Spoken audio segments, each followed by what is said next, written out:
Welcome back to another video. In this video, I'll be showing you how to replace the NVMe or SSD in your laptop.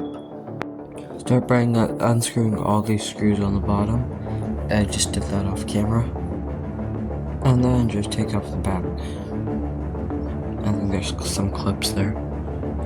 First thing you always want to do is disconnect the battery.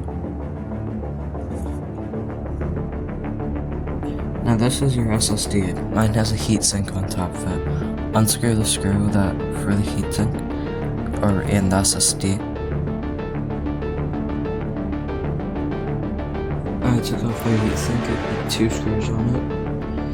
Now, this is your actual SSD. Mine is, I think mine is 256, but no, I think mine was 512. Now when you're replacing it, you take your new drive and plug it back in. Just right into the slot. It should look like this when it's in. Your heatsink, put it back on.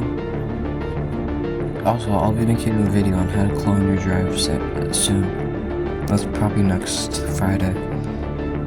On your new drive, you're gonna have to reinstall Windows and everything.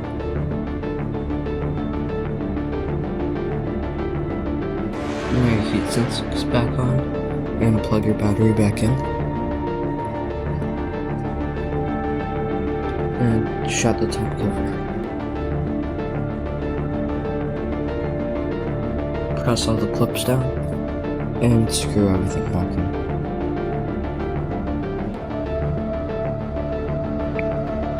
Now you have to install Windows 11. I had a video on this, it's pretty much it. I had a video on this for Tiny 11, it's the same exact process. Thanks for watching, make sure you like and subscribe, and